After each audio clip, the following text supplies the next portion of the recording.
og framtíð eiginlega allra minni jökla á landinu, minni heldur en Vatnajökuls, nokkuð svört. Við erum í rauninni búin að íta kerfinu af stað og við vitum ekki alveg hversu hratt eða hver endastöðin verður.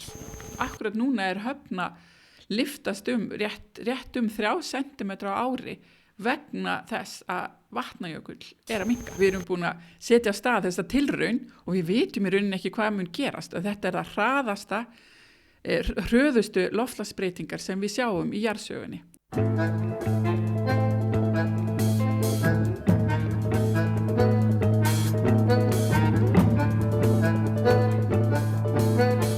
Þú ert að hlusta á Plan B, hlaðvarp loftslagsbreytingar og orkumál, og ég heiti Jean-Rémy.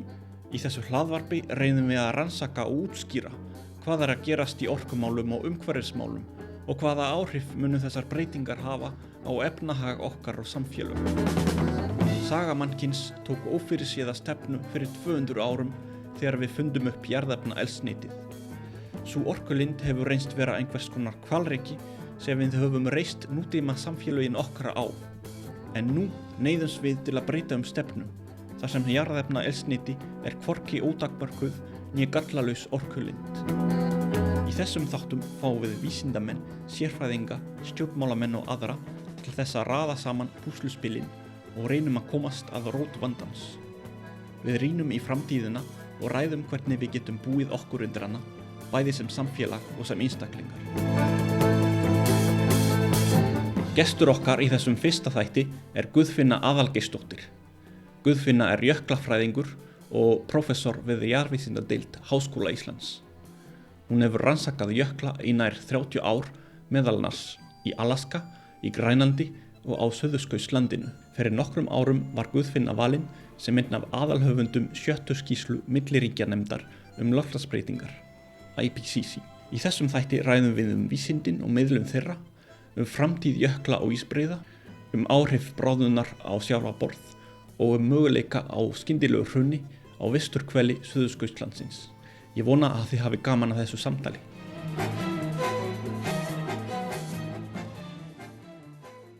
Guðfinna, velkomin í þáttinn. Takk fyrir. Gaman að fá þig hingað. Takk fyrir að bjóða mér. Þú ert jöklafræðingur og prófessor í háskólanum. Já, við jarðvísindadeild háskólans. Jarðvísindadeild, já. Og ég vildi fá þig hingað til að ræða þessi loftslagsmál. Eins og þú veist kannski þá þetta hlaðvarp ætlað til þess að svara ákveðna spurningu sem þessi. Ég byrja alltaf á þessari mynd sem sýnir magn koltvísýrings í andrúmsloftinu síðan 1960 sem hefur bara verið að aukast jafnt og þétt þrátt fyrir allar þessar ráðstefnur, COP-ráðstefnur sem byrjaði alveg 1992 eitthvað, Ríó-ráðstefnan og svo framvegis og Parísarsamkomulagið og þar var talað að takmarka hlýnun við helst 1,5, allavega ekki meira en 2 gráður og við sjáum hérna á brotalínunni að við erum að nálgast 1,5 mjög hratt og erum ekkert svo langt frá 2 gráðum, eða kannski 10 ár í það með að við núverandi losun sem vonandi dregst saman en það hefur ekkert gerst hingað til. Þannig að við erum að reyna að skilja þetta af hverju svona lítið að gerast í þessu. En þetta svo sem ekki það sem þú rannsakar, heldur þitt jobb meira í því að lýsa vandamálinu svona í tölum, hvað að gerast, hvernig eru jöklar að bráðna og svoleiðis. Þannig að við ætlum að fara í það í þessum þætti og kannski aðeins í lokin þá kannski getum við rætt þessa spurningu sem ég var að velta upp. Og við sjáum hérna að það svolítið sama sagan á Íslandi að losun hefur verið að aukast og hérna kannski smá samdráttur en þessi mynd sýnir ekki flugið. Það ekki í þessu, þannig að við myndum bæta það við. Þá erum við að sjá svona svipað þróun á Íslandi að losun bara að aukast. En þú ert einn af aðalhöfundum 7. samþykktar skýrslunnar sem að milliríkjanefnd Sameinuðu þjóðanna gefur út og gaf út bara mjög nýlega. Hvað langt síðan? Já, þetta eru í rauninni svona 3 vinnuhópar sem vinna og þetta hétt 7. matsringur og fyrsti hluti skýrsluna kom út í ágúst 21 og svo komu annar og þriðji hlutin í febrúar og mars 22 og síðan kom samantektarskýrsla á öllum þessum 3, hún kom 20. mars 23. Þannig að þessum 7. matsring lauk með því að samantektarskýrslan kom út í mars í fyrra. Og þú ert eini íslendingurinn sem hefur verið aðalhöfundur í þessari skýrslu. Já, það ég veit, já. Þannig að ég er aðalhöfundur skýrsluna. Það var nokkrir íslendingar komið að bæði lesa og gefa athugasemdir og svo vinna, það var kannski verið beðnir að skrifa einhvern hluta skýrsluna sem þá eins og sem við kalla contributing author. En lead author, ég held að það sé engin annar íslendingur nema ég. Og getur þú sagt okkur aðeins frá því? Hvernig þessi skýrsla samin og hvað kom til þess að þú varst valinn í þetta verkefni? Já, skýrslan samin af vísindamönnum sem hafa í rauninni boðið sér fram og þeir vinna þá í rauninni í umboði hverra ríkisstjórnar en milliríkjanefnd Sameinuðu þjóðanna í rauninni ríkisstjórna samband og það eru ríkisstjórnarnir í öllum löndunum, það eru 195 meðlimir í þessari milliríkjanefnd núna og þau í rauninni kalla eftir höfundum til að skrifa skýrsluna og ég var áður starfsmaður dönsku veðurstofunar og þar var minn yfirmaður heitir Jens Hesselberg og hann var einn af aðalhöfundum bæði 4. og 5. skýrslunar og hann svona var aðeins að pota í mig og sagði nú skildi ég bjóða mig fram að það náttúrulega ekki gefið að maður verði höfundunum og maður bjóði sér fram þannig ég gerði það og var það valinn til að skrifa kafla númer 9 í vinnuhóp 1 skýrslunni sem fjallar hafið, freðhvolfið og sjávarstöðubreytingar. Já, hvernig gekk í þessu verkefni, fékkstu einhvern stuðning að heiman til að fara í þetta? Er þetta sjálfboða vinna eða hvernig það? Já, þetta mestu sjálfboða vinna, það sem ég náttúrulega starfsmaður Háskóla Íslands, þannig að ég hef bæði kennslu og rannsóknarskyldu sem prófessor við Háskóla Íslands og það í rauninni ekki neitt svona formlegu farvegur á Íslandi af því að ég var náttúrulega fyrsta sem hefur tekið þátt í þessu og það í rauninni svona tók engin boltan að hver ætti að kosta þá þáttöku mína þannig að það var ákveðin svona beitkostnaður við bara fara á fundina og Háskóli Íslands tók þann kostnað og Veðurstofa Íslands hún var það sem var kallað focal point og þá var það í rauninni eins og tengiliðurinn við milliríkjanefndina og þá var ekki komin á fót þessi loftslagsskrifstofa sem núna. Þannig að þetta var svona frekar laust í reipunum. Þannig að ég fekk stuðning frá Háskóla Íslands til að fara á fundina og í steðan notaði ég rannsóknartíma minn og fekk líka smá kennsluafslátt á meðan vinnunni stóð. Þannig að það var í rauninni vinnuveitandi minn, Háskóla Íslands, sem studdi mig til að geta tekið þátt í þessum skrifum. Flott og varðandi þessa skýrslu og vísindin almennt þá kemur oft til umræðu hvaða vísindamenn eigum við að treysta og hvað af þessum upplýsingum sem maður finnur á netinu satt og hvað logið og hvað hræðsluóður áróður eða ekki hvernig gerir maður greinamun á því hverjir eru trúverðugir vísindamenn og hverjir ekki? Já, þetta mjög góð spurning og það má kannski segja að skýrsla milliríkjanefndarinnar, hún hefur þar kannski yfirbragð að vera opið ferli og allir vísindamenn geta tekið þátt í þessu ferli og við bjóðum okkur fram og í rauninni studda af þá ríkisstjórnum landana til að skrifa skýrsluna og hún fer í gegnum svona yfirlitsferli 3 sinnum. Þannig að ef ætti að benda á einhver svona skýrslu eða einhver skrif sem að væru eins staðfest og hægt væri, þá væri það skýrsla milliríkjanefndarinnar vegna þess að það opið, það öllum boðið að gera athugasemdir og þeir sem eru þá að skrifa skýrsluna í hvert sinn, að þeir þurfa að svara öllum athugasemdum og allar athugasemdirnar og svörin við athugasemdirnar liggja fyrir, þannig að þú getur flett þeim upp ef þeir sýnir svo. En það sem kannski hefur verið að gerast og kannski minna núna á síðustu áratugum einmitt þetta að vera að sá einhverjum efa að vísindin á bakvið loftslagsbreytingar séu réttar og sé hægt að staðfesta að þá hafa skýrsluna núna hver og eftir annari staðfest enn betur og nú erum við náttúrulega bæði lengri tímaraðir og betri gögn til að sýna að það ekki nokkur vafi og þetta stóð nú þegar í 5. skýrslunni sem kom út 2012 og 13 að það var ekki nokkur vafi. Ég þurfti að fletti upp í enskri orðabók, það var unequivocal að það er ekki nokkur vafi á því að loftslagsbreytingar eru á mannavöldum og það að hitastigs-aukningin sem verður vegna aukningar gróðurhúsalofttegunda í andrúmslofti, þetta samband er mjög vel staðfest. Þannig að nú er í rauninni erfiðara fyrir olíufyrirtækin sem nú hafa viðurkennt að þau hafa bæði leynt og núna ljóst sáð efa og fengið þá aðra vísindamenn til að skrifa á móti og einhvers konar önnur gögn eða nýta sér einhverjar aðrar upplýsingar til að sýna að þetta sé ekki rétt að því hefur í rauninni lokið og olíufyrirtækin hafa sagt að þau gerðu þetta og þau hafa augljóslega hagsmuna að gæta vegna þess að sjálfsögðu vilja olíufyrirtækin að við brennum sem mest af olíu en það sem að það hefur þessi áhrif á loftslagið að þá er núna erfiðara fyrir þau að sá efa í þá almenning og svo núna eru ríkisstjórnarnir í heiminum búin að fá vel staðfesta, vel ritrýnda og vel skrifaða skýrslu núna 6 sinnum, þetta var 7. skýrslan sem að koma út.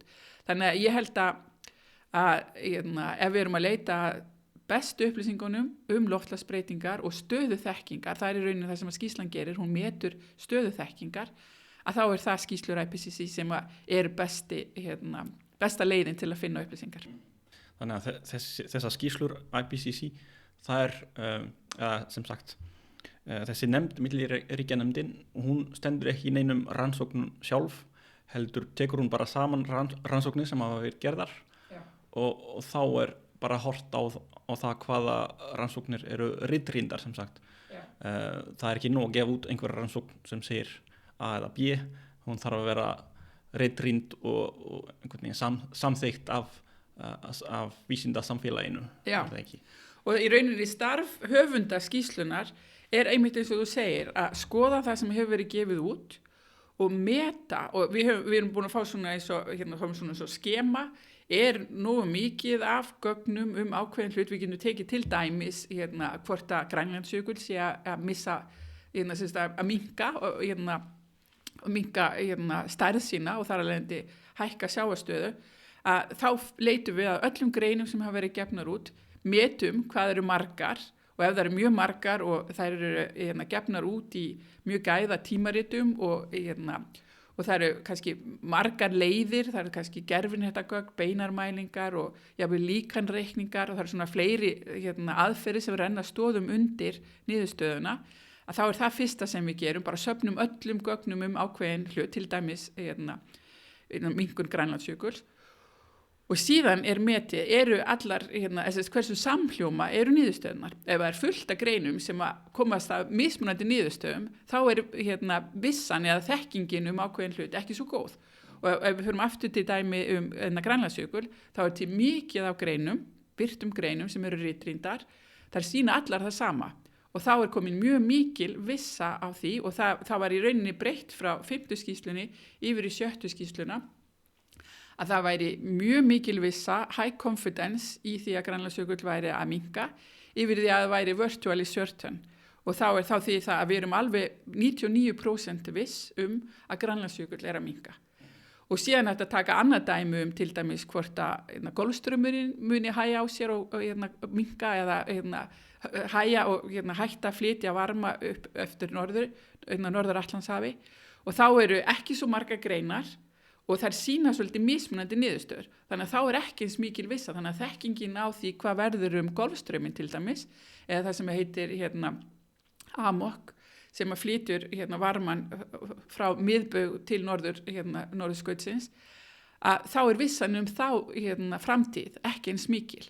Og það kannski getur við sagt að næstu skýrslu, þá er kannski komna fleiri greinar sem að sýna hvort eða ekki hvað gerist og þá er þetta auka vissun á því meta betur hver staða þekkingar á því tilfelli er og sjálfsög eru margar svona, mörg svona tilfelli.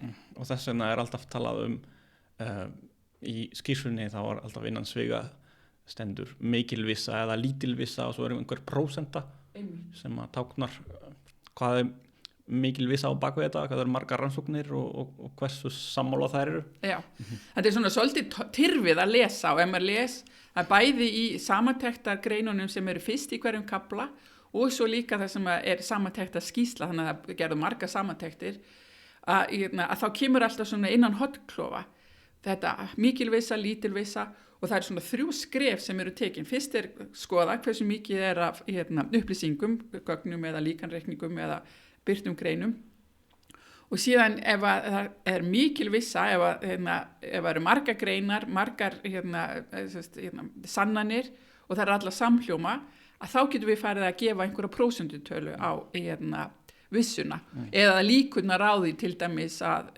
eitthvað muni gerast í framtíðinni. Þannig að það svona 3 skref sem í rauninni samningurinn sem IPCC gerir við vísindamennina sem skrifa skýrsluna til verið að segja okkur hver staða þekkingar og hversu mikið vissa ákveðna hluti.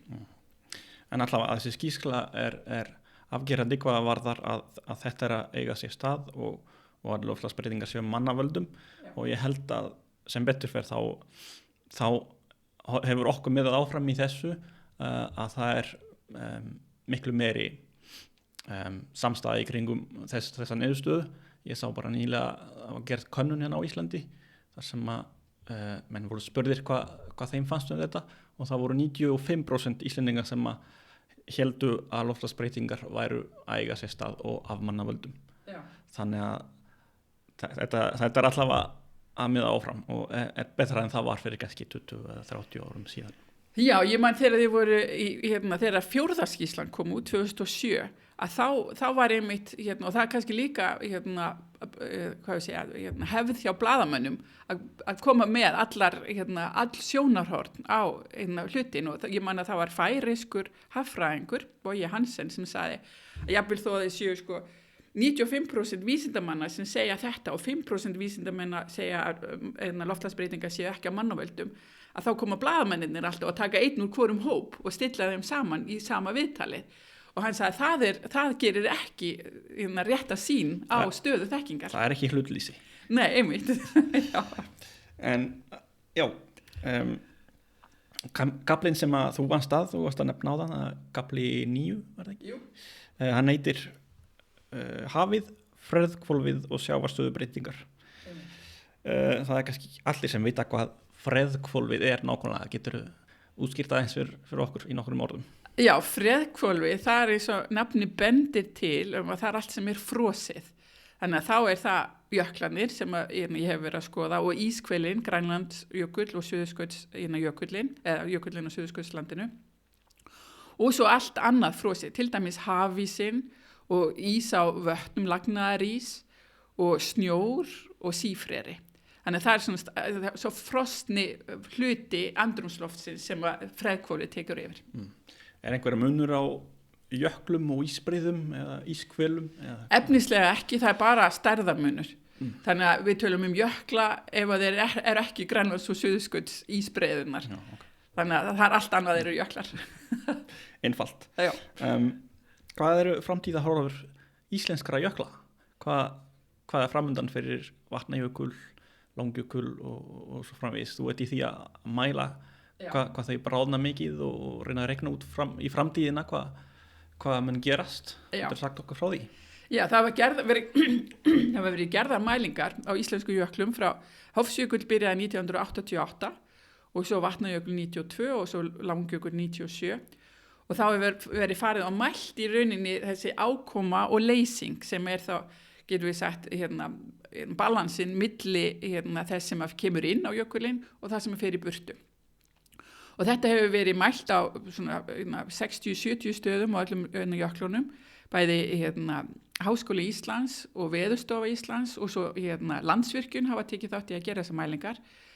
Og með þessum mælingum hefur við séð skýrt að massatap jöklana, íslensku jöklana, byrjaði að aukast mikið eftir 94. Og síðan þá hefur Vatnajökull mist það bil hálfan til 1 metra á hverju ári og svo Hofsjökull og Langjökull rúmlega 1 metra á hverju ári síðan þessar mælingar hófust. Síðan verður aðeins meiri svona flækjustöðull að það er aðeins hægst á þessu massatapi eftir 2010 og það virðist vera að hafið í kringum Ísland hafi kólnað lítilega og það bara sjá jöklarnir eiginlega undir eins. Þannig við getum sagt að jöklarnir eru mjög góður mælikvarð og sýna okkur hvernig loftslagið er að breytast. Þannig að þeir bregðast í rauninni mjög hratt við þegar að verða einhverjar hitastigs eða úrkomubreitinga. Það er í rauninni úrkoman og hitastigi sem stjórna stærðara. Og við hefum gert þá nokkra reikninga fyrir framtíðina og framtíð eiginlega allra minni jökla á landinu, minni heldur en Vatnajökuls, er nokkuð svört og þeir munu að öllu líkindum minnka mjög hratt á næstu áratugum. Og það er rauninni bara háði hversu hratt hlýnar, hversu hratt þeir munu hverfa alveg. Og Hofsjökul og Langjökul við gerðum fyrir, dálítið löngu síðan gerðum við spár fyrir þá jökla og það benti til að ef það myndi hlýna svona 1,5 til 2 gráður fram til loka aldarinnar, að þá muni þeir verða mjög litlir og jafnvel horfnir á svona 200 til 300 árum. Fyrir Vatnajökul hins vegar, að þá vorum við með doktorsnemandi af Louise, heitir hún frá Danmörku, hún reiknaði framtíð Vatnajökuls að gefnum nokkrum sviðsmyndum og hún gat sýnt fram á það að ef okkur tekst að halda Parísarsamkomulagið og það hlýni ekki meira en 2 gráður, að þá eru líkur á að kannski 30 til 60% af Vatnajökli muni lifa þá hlýnun af og þá verður til Vatnajökull sem er heldur minni. Það er mynd af þessu í skýrslunni sem við sjáum núna. Já. Og þú ert að tala kannski um þessa sviðsmynd efri línuna 4,5. Já. Já. En aftur á móti 8,5 það er verri sviðsmyndin sem kölluð business as usual, er það ekki? Jú, einmitt. Og samkvæmt henni þá er Vatnajökull nánast horfinn árið 2300. Já, það sem að Louise gerði var að hún hafði loftslagsspár fram til 2100 og við sáum að Vatnajökull var ennþá að bregðast við, hann er svo stór að hann er svona svolítið svona við köllum að hann hafi langan viðbragstíma. Þannig að þú ítir við honum og hann er settur í nýtt ástand, þá tekur hann langa tíma að bregðast við, miklu lengri tíma heldur en Hofsjökull og Langjökull sem eru minni. Þannig að hún ákvað, og það kannski ekki alveg bein spá, en hún notaði síðustu 2 áratugina af þessari öld og keyrði líka niður áfram í 200 ári viðbót, bara til að sjá hvað yrði Vatnajökull ef að svo hlýnunni myndi stöðvast við 2100. Og þá sáum við með þetta að í 200 ári viðbót að þá fyndi Vatnajökull jafnvægi við þessa 2 gráðu hlýnun sem að þá, og hún var með nokkra keyslur, þannig að það var svona 30 til 60% eftir að núverandi rúmmali ef að hlýnunin takmarkast við 2 gráður, en ef að við höldum þessari business as usual sviðsmynd sem að öllum líkindum mun valda því að það hlýnar 4 gráður, að þá er líklega ekki mjög mikið eftir að Vatnajökli eftir nokkur 100 ár. Og við sjáum hérna á þessari mynd þetta er jökla vefsjá sem að Veðurstofan er með?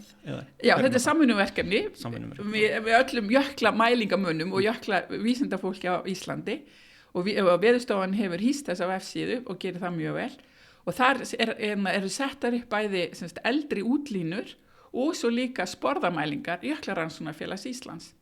Og þar er hægt að sjá einmitt bæði útlínur jöklana við mestu útbreiðslu, við lok, það sem við kallum litlu ísöld sem var við lok 19. öld. Þannig við höfum sett ártalið 1890, það er svona það bil 1890, en þá getum við séð í landslæginu hvað jöklarnir hafa verið stórir, því þeir eru svona svolítið eins og jarðýtur og íta jarðveginum á undan sér. Og þá vitum við hvað þeir voru þegar þeir voru stærstir, eða hversu stórið þeir voru þá. Og síðan eru til ljósmyndir frá 1945 og svo áfram 1970 og svo eru til gervihnattamyndir núna seinna sem að við getum þá dregið útlínur jöklana og það eru teiknar í þessa vefsjá sem heitir Íslenskir jöklar. Og hérna sjáum við að árið 1890 þá var Breiðamerkurjökull náði alla leið út á sjó. Já. Og er búinn að hörfa mjög mikið. Að hoppa, ekki það. Jú, hann hörfar mjög mikið, já. Þannig að það er að gerast mjög hratt og hérna myndaðist þessi lón, Jökulsárlón, sem er sífellt að stækka. Já, og við þekkjum botnin undir jöklunum að því að Helgi Björnsson, jöklafræðingur, ásamt mörgu samstarfsfólki, hann þróaði það sem við köllum ísjá.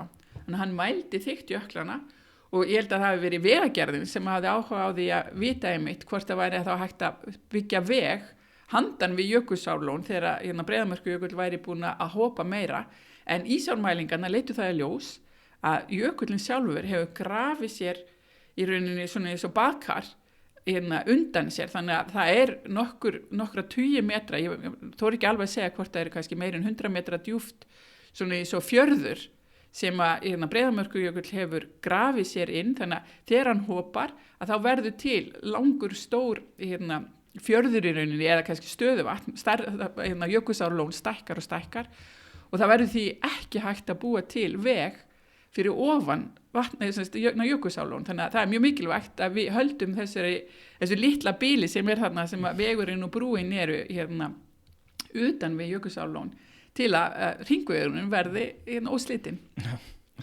Annars erum við bara komin með landamæri þarna á milli Suðvesturlands og Austurlands. Nema við búum til einhverja rosa stóra brú yfir þennan fjörð, það er næsta verkefni fyrir vegagerðina. En varðandi þessa hlýnun, þá kannski ein aðalmynd úr skýrslunni er þessi, sem sést svona ýmislegt. Það sést markmiðið úr Parísar samkomulaginu 1,5 eða allavega ekki meira en 2 og hérna kemur fram að það hefur síðast farið yfir 2,5 fyrir 1.000.000 árum, þannig að ef við förum yfir 2,5 þá erum við komin í eitthvað sem hefur aldrei gerst í manna minnum. Ég held að Homo sapiens dýrategundin, hún sé 300.000 ára gömul, þannig að þetta er eitthvað eldra en við sem við höfum aldrei upplifað. Og svo erum við að stefna með að við núverandi losun í kannski 3-4 gráður, eða ekki? Jú, og það eins og kannski má segja að það veldur alltaf því hversu hratt okkur tekst að takmarka losun, sem við sjáum það strax í að við getum þá takmarka hlýnuna eins mikið og við takmarkum losunina. Já, en svo líka smá kannski villandi fyrir áhugamenn eins og mig eða aðra að þetta náttúrulega bara meðaltöl, þessar tölur 1,5, 2, 3 og þetta það sem að kortin sína hérna fyrir neðan að á bakvið þetta gríðarlega munur á milli svæða og landa og minni hlýnun á hafi til dæmis og meiri hlýnun á landi og maður sér að sumstaðar hitabreitingin á heitasta degi ársins allt upp í 7 gráður. Já. Þannig að þetta kannski hljómar betra en það þegar maður tekur bara meðaltalið. Já, og þetta einmitt meðaltal yfir allan heiminn. Og það sem við sjáum nú þegar að norðurskautsvæðið að hlýna meira heldur en meðaltali yfir alla jörðina. Og ástæðan fyrir því einmitt það sem eru áhrif freðhvolfsins, þannig að það bæði hafísinn og snjóhula sem hefur áhrif á því, og það svona, getum við sagt svona ferli sem að valda því að aukin hlýnun veldur meiri hlýnun þegar hún fer af stað. Og við skiljum það til dæmis vítarhringur. Já, svolítið vítarhringur að þegar hlýnar þá minnkar snjókoma eða snjókoma verður rigning í staðin fyrir snjór og snjórinn og hafísinn sömuleiðis, það eru svona hvít yfirborð sem að varpa endurkasta sólargeisluninni, þannig að sólargeisluninni sem að fellur á hafís eða snjóhulið land endurkastast aftur upp í andrúmslofti, en þegar svo snjórinn eða hafísinn hopar að þá komið dökkt undirlag í staðinn sem að dregur í sig sólgeislunina og eykur þar að leiðandi hlýnunina á því svæði sem að var snjór áður eða hafís og þá hlýnar meira á því svæði og þá getur hafísinn eða snjórinn hopaði jafnvel meira, þannig að það veldur þessum vítarhring og það ástæðan fyrir því að norðurheimskauti að hlýna hraðar eða þess að hefur hlýna meira undanfarna áratugi heldur en meðaltali yfir alla jörðina. Og þú varst að tala á þann að íslenskir jöklar eru svolítið í útrýmingarhættu. Hvað með Grænlandsjökul?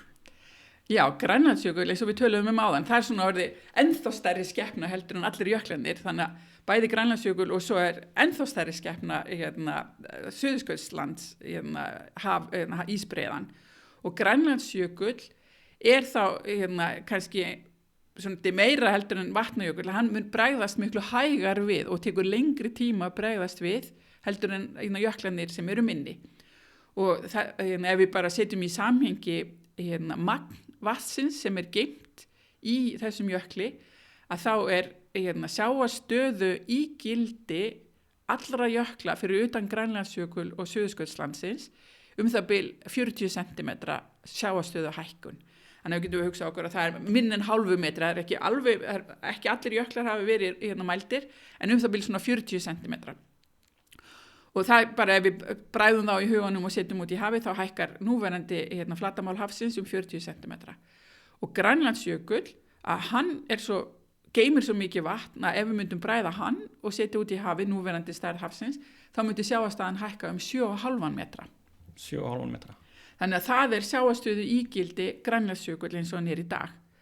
Og sá jökull mun taka árþúsundir í að hverfa alveg. Þannig að það ekki það sem við erum að hafa í rauninni áhyggjur af núna að Grænlandsjökull muni hverfa alveg á næstu árhundruðum. En það sem og það að því að það líka svona vítarhingur, að þegar hann fer af stað og minnkar, að þá fer hann úr hærri hæð heldur hann var, það sem kaldara, og fer í lægri hæð og það hlýrra.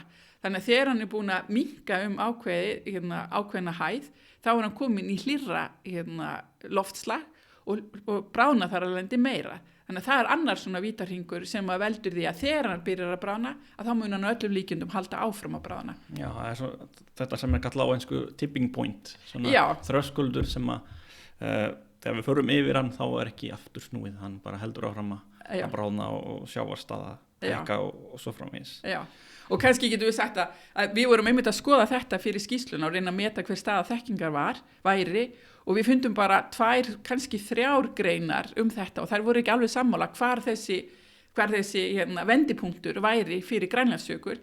Þannig við þurfum að setja mjög lága vissu þá þekkingu. Þannig að nú vonumstum við til, að því við bentum á það í skýrsluna, nú verði fleiri sem að skoði einmitt hvar þessi vendipunktur fyrir Grænlandsjökull. Og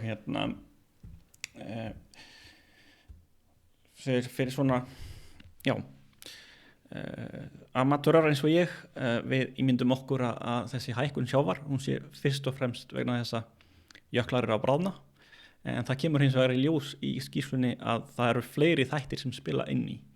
Þessi mynd sýnir okkur það að það svona ýmislegt í þessu sem að flækir svolítið málið. Getur farið aðeins yfir það?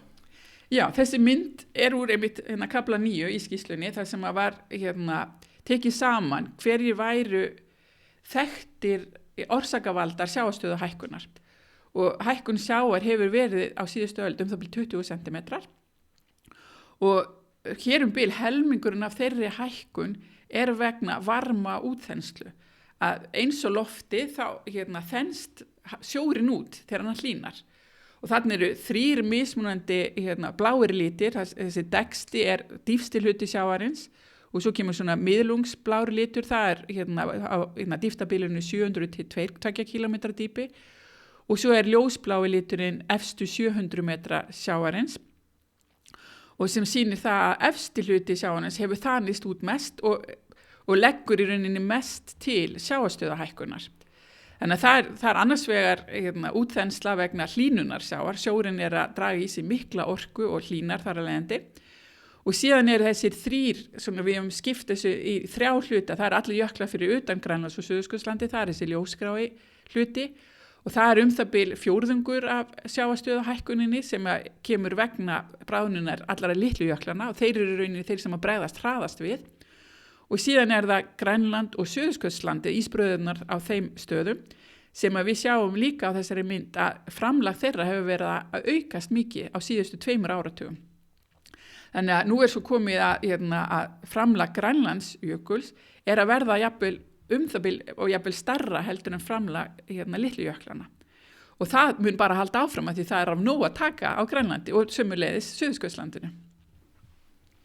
Þannig að það í rauninni stór hluti af þessari sjávarstöðuhækkun, hún vegna þess að með hlýnunni þá vatnið að stækka einhvern tíð. Það þenst út, já. Þenjast út, sem sagt. Og kannski síðasti hlutin þannig appelsínuguli hluti sem þá breytingar á vassgeymslum á landi. Og það ekki mjög stór hluti en það getur verið vegna þess að það vera stípla eða regningar koma aðra staði. Og þarna sjáum við að þessari mynd líka þessi mismunandi þættir og hvernig þeir spila inn í. Þannig að það eru sumir þættir sem í rauninni draga úr sjávarstöðuhækkun og aðrir sem að auka á henni. Þannig að hver að toga í sína átt og loka niðurstaðan er bara samtalið summan af þessu öllu. Já. Þannig að hvað eru þessir þættir sem aftur á móti draga úr sjávarstöðuhækkun? Já, þetta eru nýja niðurstöður sem að hún Berglind Pétursdóttir sem að reikna, hún leysti í rauninni sjávarstöðujöfnuna með forriti sem heitir Selen og það sem Berglind gerði var að hún tók niðurstöður úr IPCC skýrslunni framtíð Grænlandsjökuls og Suðurskautslandsins og síðan notaði hún reikninga fyrir íslensku jöklana og leysti þá þessa sjávarstöðujöfnu og fann út hver fingrafar þessara þriggja þátta væri. Og það sem kemur í ljós, og þetta vegna þessara þyngdar áhrifa, að massi Grænlandsjökull svo mikill að hann togar til sín hafið nálægt sér. Og þá í rauninni getum við sagt að þá sjávarstaðan aðeins lægri, lengri burtu. Og svo þegar þessi massi minnkar, þá minnkar þetta tog. Og þar á leiðandi togast þá sjávar yfirborðið ekki eins mikið næst Grænlandsjökli, ef það Grænlandsjökull sem að bráðna. Og þá geti sjávarstaðan í rauninni hækka minna heldur en meðaltal yfir allan heiminn. Og það á þessari mynd sýnt með svona bláum súlum. Þannig að við sem erum hér í Norður-Atlantshafi nálægt Grænlandsjöklinum eða Grænlandsísbreiðunni munum fingrafar bráðnunar Grænlandsjökuls í rauninni neikvætt fyrir okkar svæði. Jafnvel þó að meðaltalið hækki yfir allan heiminn að þá lækkar það næst Grænlandsjökli.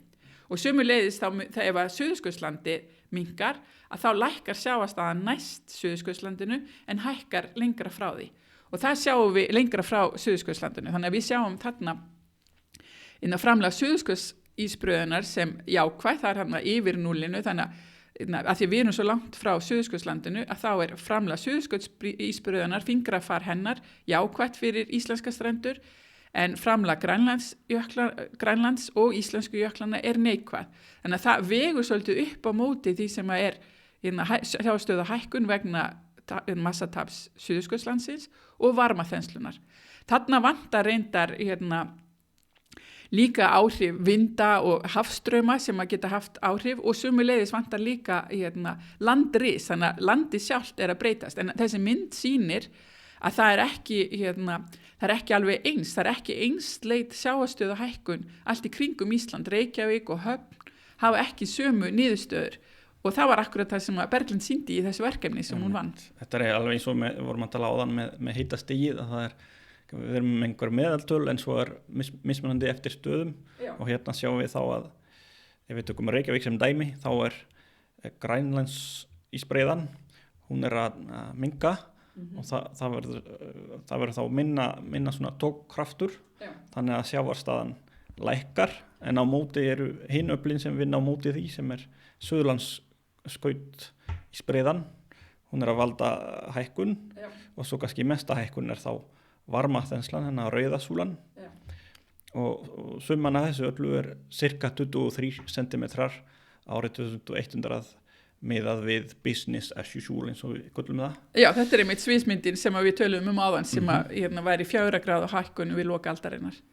En aftur á móti Höfn, það svolítið mikið öðruvísi þar. Þar hjálpa íslensku jöflarnir, þeir búi til einhvers konar skjól fyrir þetta svæði í kringum. Já. Þannig að það verður minni hækkun sjávarstöðu. Já. Jú, og þetta einmitt það sem við köllum afstaða sjávarstöðu hækkun, en svo þurfum við líka að taka tillit til landhæðabreytinga. Já. Og einmitt á Höfn, þar akkurat vegna þess að Vatnajökull að léttast, að þá minnkar fargið á landinu og landi lyftist upp. Þannig að akkurat núna Höfn að lyftast rétt 3 cm á ári vegna þess að Vatnajökull að minnka. Já, og býtið, við erum að flækja það svolítið núna fyrir hlustendur, þannig að þetta landris, það ekki einu sinni í þessari mynd. Þannig að það einn þáttur í viðbútt sem bætist við þetta og flækir enn frekar myndina. Já. Það landris og landsig. Já, þannig einmitt sýnt það. Hérna höfum við þetta kort sem sýnir hvar landris og hvar landsig, og það, í grófum dráttum þá í kringum Vatnajökull. Þar landris vegna þess að jökullinn að léttast og þá litist landið undir. Og hann langstærstur af íslensku jöklunum. Og öfugt hérna við vesturlandið, bæði Reykjanes og Snæfellsnes. Þar töluvert landris og kannski einna mest hérna mitt í Grindavík sem við höfum miklar áhyggjur af þessa daga, sem kannski eitt sem bætist ofan á eldgósin og allt þetta, þess sem ekki alveg að gerast núna á morgun en ekki svo langt í burtu í framtíðinni að sjávastu hækkunum bætist við landsig, þannig að áhrifin í rauninni margfaldast. Já, þau verða í rauninni meiri þar sem landsig. Og þetta ekki bara vegna breytingar jökla, heldur þetta líka vegna plöturhreyfingana. Þannig að þessar mælingar Það að flækja það ennþá frekar. Ennþá meira. Og það sem áhrifin eru líka því við erum á þessum flekaskilum, að þá landið á hreyfing, og það erum við akkurat að sjá núna í Grindavík, að plöturhreyfingarnar hafa ýmis áhrif og einmitt sína landris, þannig að það sem kviku innskoti hefur komið upp, og það einmitt það sem þetta kort það gamalt að það tekur ekki nú þessar síðustu umbreytingar eða síðustu landhreyfingar, tekur ekki tillit til þeirra, en það svona hefur verið bæði landris og landsig sem þá vegna jöklabreytinga og vegna plöturhreyfinga. Þeir vísindamenn elska að flækja hlutina, sko. Já. En hérna sjáum við samandekti yfir þessu öllu með öllum þáttunum. Já. Og náttúrulega það fylgir þessu töluverð óvissa vegna þess að við vitum ekki nákvæmlega hversu mikið landrisið verður og landsegið og allt þetta, þannig að þetta sýnir mismunandi sviðmyndir, skulum við segja, og sýnir hvað þetta misjafnt eftir stöðum og eftir því hvað losunin verður mikil. Já. Þannig að efra sviðmyndin fyrir Reykjavík, þá erum við að sjá kannski allt að 74 centimetrar í hækkun árið 2150, sem nú þegar frekar mikið, en fyrir Grindavík þá gæti það verið miklu meira, allt að 5,5 metrar, sem alveg rosalega mikið. En það náttúrulega mikil óvissa í þessu, við komum að því síðar, þetta mjög sérstök sviðsmynd sem þið hafi bætt við, sem heitir 8,5 LC, hvað þýr LC? Í þessu tilfelli þá þetta nú stytting á ensku low confidence, og það var einmitt Berglind tók sem þessar tvær sviðsmyndir sem við tölum áðan, 4,5 sem það bil 2 gráður hlýnun fram til loka aldarinnar, og svo 8,5 sem þýðir það bil 4 gráður hlýnun við loka aldarinnar. Og síðan var það núna í fyrsta skipti, og það hefur verið gagnrýni á IPCC skýrsluna undanfari, að það ekki allir ferlar sem að valda massatapi Suðurskautslandsins teknir með í líkönnin sem notuð til að spá framtíðina. Þannig að þá var gerð þessi sviðsmynd sem low confidence, það ekki mikil vissa, en það möguleiki á að Suðurskautsísbreiðan muni minnka hraðar heldur en þau líkön gera ráð fyrir. Þannig að þá var reynt að meta það, og þá low confidence sett á það, hversu mikið eða hversu hratt Suðurskautlandi gæti minnkar hraðar heldur en líkönnin spá fyrir og þá sjáum við að þarna hefur það áhrif fyrir þessar myndir fyrir íslensku svæðin, að þar einmitt Suðurskautslandið að bæta við, og það akkurat jákvæð sjávarstöðu hækkun jákvæð sjávarstöðu breyting fyrir Ísland. Þannig að ef að Suðurskautslandjökullinn minnkar hraðar heldur en þau líkön sem hafa verið notuð í IPCC-skýrslunni gera ráð fyrir, að þá myndi það bætast við, og það þessi sviðsmynd sem heitir low confidence, það hefur verið sýnda hérna fram til eina þeim hérna sviðsmyndum sem að myndi þá hérna raungerast ef að Suðurskauðslandi minnka miklu hraðar, þá getur orðið alltaf 15 metra sjávarstöðuhækkun fram til ársins 2300. En þetta 15 metrar hérna, að meðaltali yfir, eða skýrslan segir, það er ekki hægt að útiloka að það verði 15 metra hækkun fram til ársins 2300. En það er low confidence og það er svona líka sett hérna, low probability en það er high impact, þannig að nú farum við að sletta ennþá meira. Þannig að það hefur mikil áhrif en það er ekki mikla líkur en það er ekki hægt að útiloka það. Ég fann þýðinguna á íslensku. Já. Ólíkleg en áhrifarík tilvik. Einmitt. Og já, þetta er eitt af þessu kannski ólíklegt en áhrifarík er allavega að það er ekki nóg mikil vissa til að segja hversu líklegt það er að þetta gerist. Nei, en það sem er, og það kannski var það sem ekki var tekið til þetta í fyrirskýslum var að þá var það ekki sagt, eða það var ekki skrifað um það og það kom gagnrýni á skýsluna fyrir að setja þá ekki þann varnagla inn og það gerðum við núna í þetta skipti að segja að það er ekki útilokað að þetta geti gerst. En það er ólíklegt en áhrifaríkt. Einmitt, en þegar að benda á þetta þá kemur stundum gagnrýnin á móti að menn segja að þeir séu bara mála skrattan á vegginn og þetta er bara hræðslu áróður en á móti kemur að við vitum til dæmis að það er ekki kannski mjög líklegt að húsið okkar brenni, það gerist ekki oft en ef það gerist þá hefur það gríðarlega áhrif þannig að við viljum vera tryggð gegn því. Það er ekki nú að segja að það gerist líklega ekki. Nei, og það er kannski það sem var gagnrýnin að ef að hefur enginn bent á það, þá getur verið sagt, já það var enginn búin að nefna þennan möguleika, en nú er það komið inn í skýrsluna að það er ekki hægt að útiloka þessa sviðsmynd. Og þetta getur þýtt líka gríðarleg sjávarstöðu hækkunina í Reykjavík og í Grindavík erum við að tala um 5,5 metrar og við skjóðum þetta kort hérna. Já. Maður sér hérna að miðbær Grindavíkur, það er ekki nema kannski 3-5 metrar yfir sjávarborð. Þannig að svona 5 metra hækkun, það hefur gríðarlega mikið að segja.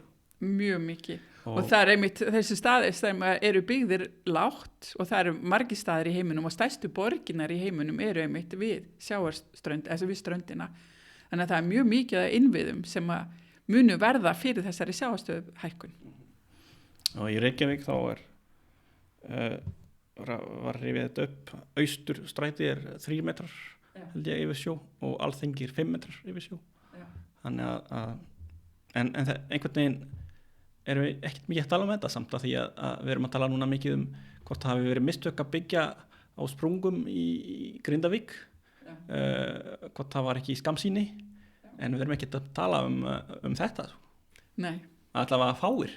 Og þess vegna er mjög mikilvægt að við gerum okkur grein fyrir að það er verið að búa til spár sem að þá skipulags yfirvöld alls staðar í heiminum geta nýtt sér til einmitt að koma í veg fyrir að það verði mikið af innmiðum byggt á þeim svæðum sem að hugsanlega fara undir vatn þegar að sjávarstaðan hækkar. Við sjáum hérna á þessa myndi við förum mjög langt eftir í tíman. Já. Þegar síðasta ísöldin náði hámarki þegar það byrjum 20.000 árum síðan þá var meðalheitin cirka 5 gráður lægri heldur enn í dag og Evrópa var þá allt öðruvísi sjáum við hérna að það var jökull yfir alla Norður-Evrópu Danmörk var ekki til, góða fréttir það var líka ís yfir Bretland og Írland og kannski í Frakklandi, í Þýskalandi var kannski svipað veður á Íslandi, ég veit það ekki, það var allavega ekki hlýtt eins og í dag og við sjáum líka þetta rauða sem sýnir að landið var miklu stærra vegna þess að sjávarstaðan var miklu lægri, hvernig var það? Já, því að jökullinn sem að huldi þá allan norðurhluta Evrópu, Skandinavíu og Danmörku og Finnland og allar, allt hafið þar á milli tók svo mikið af vatni og í rauninni geymdi vatni á landi yfirborði og á sama tíma akkurat þarna þegar ísöldin stóð sem hæst fyrir 20.000 árum að þá var líka öll Norður-Ameríka hulin ís Þannig að þessi mikli ís tók allt vatnið úr hafinu og lækkaði sjávarstöðuna rúmlega 100 metra. Þannig að það sjáum við á þessu korti sem rauð svæði. Þannig að þar var gríðarlega mikil breyting, náttúrulega 5 gráðu kaldara og þar að leiðandi uxu jöklarnir mjög mikið og það lækkaði sjávarstöðuna. Og núna erum við að fara í öfuga átt nema þetta gerist á einhverjum 1000 árum en það sem við erum að gera núna það kannski 4-5 gráður á 100 árum. Já. Þannig að það er miklu meiri hraði. Miklu hraðari breytingar og það er kannski það sem að við getum sagt svona til að sletta uncontrolled experiment að við erum búin að setja af stað þessa tilraun og við vitum í rauninni ekki hvað mun gerast og þetta er það hraðasta hröðustu loftslagsbreytingar sem við sjáum í jarðsögunni. Þannig að við vitum aldrei svona 100% hvað gerist nema að það verða mikla breytingar og að stöðuleikin í loftslagi sem hefur verið hingað til, hann er farinn. Já, við erum í rauninni búin að íta kerfinu af stað og við vitum ekki alveg hversu hratt eða hver endastöðin verður. Já. Spennandi. Já. Segðu okkur aðeins frá því sem gerðist hérna á Suðurskautslandinu. Þetta var 2012, einhvers hlutur af þessu sem heitir Larsen B. Hvað gerist þarna? Já, Larsen B er íshella, þannig að það er í rauninni sá hluti á þessu korti ef við horfum á það hluti af íshellunni eða ísbreiðunni er grár og sá hluti er ís sem að situr á landi. En það sem er ljósgrára, það er ís sem að flýtur á hafinu.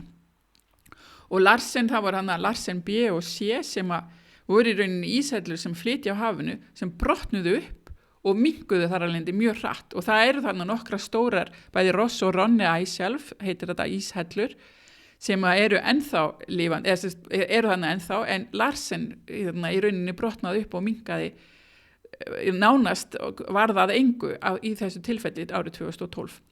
Þetta reyndar hefur ekki áhrif á sjávarstöðu af því að ísinn er nú þegar út í hafinu þannig að það mun ekki hækka sjávarstöðuna að þessi hluti ís breiðunar brotnu upp og fari út í hafið en að þessi hluti hafi farið minnkar í rauninni stuðningin við ísinn sem er á landi fyrir ofan. Þannig að það höfum við séð líka í kjölfar þess að íshellan á Larsen B brotnaði upp að þá jókst hraðir á jöklunum sem voru að flæða inn í þessa íshellu. Þannig að það getur haft þau áhrif sem við kannski reiknuðum ekki með. Og það er það sem menn hafa áhugjur af að þessi vestur hluti ísbreiðunar, hann bara gefi eftir allt í einu og þá fara alltaf stað og mikil sjávarstöðu hækkun á næstu áratugum. Og ástæðan er að þessi hluti ísbreiðunar situr á landi sem er undir sjávarborði. Þannig að það sem er ekki nóg með það situr það á landi undir sjávarborði heldur hallar landið inn að miðjunni. Þannig að þetta er svona eins og svolítið svona skál sem að vesturhluti Suðurskautslandsins situr í. Þannig að þegar hann byrjar að hopa að þá hefur sjórinn meiri og meiri aðgang að stærri hluta ísbreiðurinnar. Þannig að hann getur ekki hopað á land eins og hann getur gert á Grænlandi og öðrum stöðum þar sem er ekki svona halli inn að miðjunni og það er ástæðan fyrir því og við vitum í rauninni ekki hvort að Suðurskautslandi geti náð nýju jafnvægi ef hann byrjar að minnka og þá er í rauninni meira flatamál sem hafið getur komið með meiri hita að ísnum heldur en bara loftið og það er í rauninni þess vegna sem þessi low confidence, þessi ólíklega en áhrifaríka sviðsmynd var búin til að það er einmitt þetta að ef að vesturhluti Suðurskautslandsins fer að brotna upp þá getur það gert miklu hraðar heldur en líkunni sem eru notuð geta spáð fyrir Algjör martröð. Já, það má segja það, þannig að við viljum alltaf helst af öllu að þetta ferli fari ekki af stað og það getur við gert með því að takmarka línunina. Nákvæmlega. En svo er annað í þessu, það er þessi straumur sem er kallaður amok.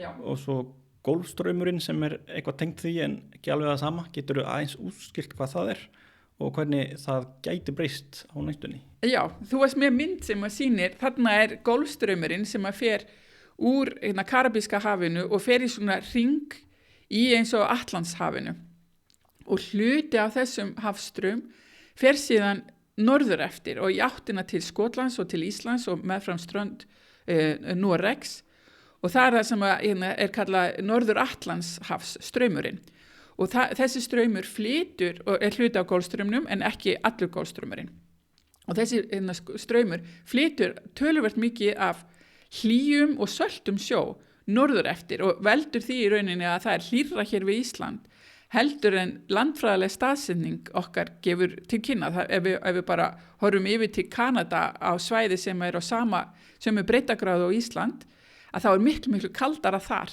og ástæðan fyrir það að það er ekki eins kalt þar á Íslandi er vegna þessar hlýja hafstraums. Og það er svona dálítið viðkvæmt jafnvægi, við höldum að það gæti haft áhrif á hversu mikil straumurinn er og hversu mikinn varma hann flytur hann að norður eftir er mjög viðkvæmt en eins og við tölum áðan, það er ekki mjög mikil vissa það er ekki verið margar vísindagreinar sem að segja til hver framtíð þessa straums væri og þetta heitir á ensku Atlantic Meridional Overturning Circulation vegna þess að straumurinn heldur áfram norður eftir og sekkur síðan og verður svo djúpsjávar hluti hafstraumana og fer svo suður eftir og flytur þá heldur þessari hringrás gangandi. Svona rúlustígi? Já, þetta er í rauninni svona færiband af hafstraumi mitt. Og það sem að gæti haft áhrif er að ef það kemur mikið af fersku köldu vatni norður frá, til dæmis ef að Grænlandsjökull bráðnar mjög mikið eða hafísinn fyrir norðan bráðnar hratt og verður þá mikið af fersku vatni, ferskum sjó, þá efst, þá gæti það hægt á þessum hafstraum. Þá myndi hann ekki geta, þessi hlýi saltisjór myndi þá í rauninni stöðvast af þessum kaldasjó sem kemur á móti. Og þá verðum við náttúrulega að muna að þetta hangir allt saman að fyrir Ísland gæti þetta þýtt að ef að hægðist á þessum hafstraum með öllum varmanum norður eftir, að þá gæti kólnað hér í kringum Ísland, en það þýðir þá að þá er ekki varminn úr Karabíska hafinu að flytjast norður og þá mun hlýna þar miklu, miklu meira, þannig að þetta hangir í rauninni allt saman að nú flyst þessi varmi sunnan frá norður til okkar og hlýjar hafinu í kringum Ísland, en ef að þessi straumur hægist eða jafnvel stöðvast sem að við vitum ekki nákvæmlega hvort eða hvenar eða hversu hratt mun gerast, þá myndi það hafa afdrifarík áhrif á loftslagið í Norður Atlantshafi. Ok, og það kom einmitt grein þetta nýlega í Guardian, nývísindagrein sem segir frá því að allavega höfundarnir telja að þetta geti jafnvel gerst núna á þessari öld, á meðan kannski aðrir höfðu talið að þetta geti gerst aðeins seinna, menn hafa talið að landið geti jafnvel orðið óbyggilegt. Já, það er eitthvað sem við verðum að komast að. Já. En já, þú málar svolítið svarta mynd fyrir okkur, Guðfinna. En förum bara í nokkrar persónulega spurningar. Já. Hefur séð myndina Don't Look Up? Já, ég horfði á hana einmitt þegar hún kom út. Og það er margir vísindamenn sem hafa sagt eftir að hafa hort á hana að þeir hafi upplifað svolítið að sama að vera svolítið að öskra í eyðimörkinni þar sem enginn er að hlusta. We're trying to tell you that the entire planet is about to be destroyed. Okay. Well, it's, just something we do around here. We just keep the bad news light. Right, it helps the medicine go down. And speaking of medicine, tomorrow we've got a two-part... Well, maybe the destruction of the entire planet isn't supposed to be fun. Maybe it's supposed to be terrifying. Hefur þú upplifað þetta líka eða hvernig finnst þér þetta? Ég hugsa að þeir sem skrifuðu einmitt IPCC-skýrsluna árið 2007 og kannski 4. og 5. skýrsluna og svo núna 7. skýrsluna, þeir kannski upplifa þetta svolítið einmitt að það hafi ekki verið hlustað á það og ég hef heyrt einmitt bara í heitapottinum að fólk finnist að vísindamennir hafi ekki talað nóga hátt. En mér finnst núna að hafa breyst heilmikið og eftir að þessi 7. skýrsla kom út, þá finnst mér fólk vera að hlusta miklu meira og það tekur niðurstöðu skýrslunar meira alvarlega og að það er meiri hljómgrunnur og fólk er tilbúið, það búið að gera Parísarsamkomulagið, þannig ég held að jafnvel þó að það sé svolítið seint, þessar skýrslur hafa komið út á síðustu 30 árum 6 skýrslur eru komnar út, að þá loksins eitthvað að breytast. Þannig að ég hef ekki upplifað sjálf að það sé enginn að hlusta. Ég hef meira upplifað að fólk sé áhugasamt og vilji skilja betur hvað og hvernig breytingarnar sem eru í vændum verða. Einmitt. Ég hefur liðið svolítið eins og gerðist þarna í aðdraganda hrunsins 2008. Já. Þetta var svona augljóst eftir á að það var eitthvað mikið en það voru einhverjir að vara við þessu, en einhvern veginn á meðan allt gekk vel og mikill uppgangur, þá var bara ekki hlustað á þessa menn. Það eins og við þurfum alltaf sparki rassinn til þess að vakna og fara að gera hluti. Það var alveg rétt hjá þeirra að það ekki þessi afneitun eins og hún var áður kannski, en eins og þegar maður fer að tala lausnir þá alltaf fundið einhverjar góðar ástæður til þess að fara ekki í breytingarnar einhvern veginn, finnst ég það ekki? Já, ekki margar afsakanir til að breyta ekki lífsvenjum okkar. Þetta kannski líka, við getum tekið dæmi eins og að tala við reykingamann, að við vitum að það óhollt að reykja, en það bara svo erfitt að breyta vana, og ég held að það sé eitt af því sem verkefnið okkar, að finna leiðir til að breyta vananum, og það stundum að segja að það upplýsingar séu ekki nóg, heldur að þurfa að vera einhverjir kannski fjárhagslega hvatar, eða jafnvel eins og með reykingamenn að það þarf að vera einhver sársökið sem að vera til þess að maður hættir að reykja eða hættir að nota jarðefnaeldsneyti. Að ég held að í rauninni búið að draga upp mynd af framtíð ef við höldum áfram að brenna jarðefnaeldsneyti eins og við gerum núna, að þá sú framtíð frekar svört. Það mun hafa víðtæk áhrif bæði á veðrakerfi og innviði ef að sjávarstaðan hækka. Og svo fleira, það eru náttúrulega margar afleiðingar, súrnun sjávar til dæmis líka sem við höfum ekki talað svo mikið um.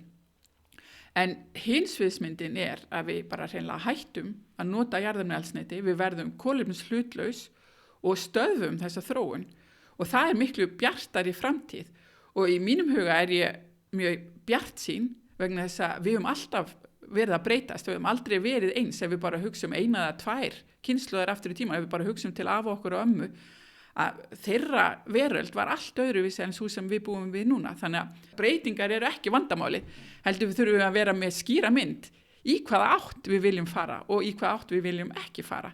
Þannig ég bjartsýn, og ég held að breytingarnar séu nú þegar byrjar. Við sjáum á mörgum stöðum, ég fór bara í lestaferð í Evrópu í fyrra sumar, og þar sá ég bara langa stór landsvæði þar sem voru komnar sólarsellur og vindmyllur út allt, þannig að ég held að breytingarnar eru nú þegar hafnar. Það þurfa bara að gerast hraðar. Þetta var fróðlegt hjá þér, og ég vona að hlustendur hafi haft gagn og gaman að þessu. Takk fyrir. Og við sjáum kannski bara í seinna þætti. Já, kæra þakki fyrir mig.